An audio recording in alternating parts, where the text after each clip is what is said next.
Այդ չափանիշները, որ դրել են, ուղղակի պիտի ասեմ աղանդավորական, խորհրդատու կամ հենց ուղղակի սկզբունքով արտահայտված գաղափարներ են։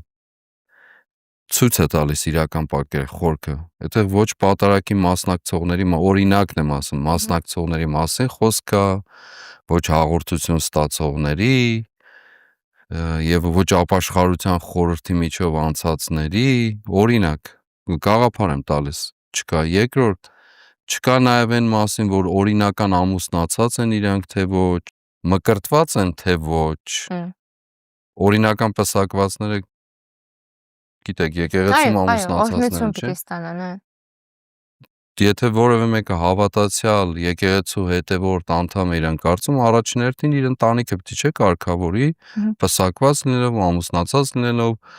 որպեսզի իր զավակները ըստ եկեղեցական կարգի եւ կանոնի ապօրինի չհամարվեն։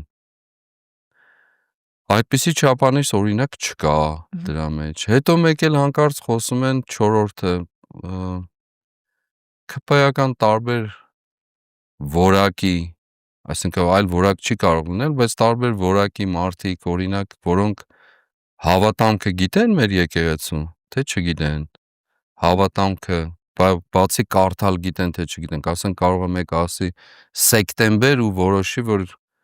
պիտի կաթողիկոս ինքը հեռացնի, օրինակ հավատամք գիտեն, շատ պարզ բան եմ հարցնում, դա այո ուղիղ ցուցումը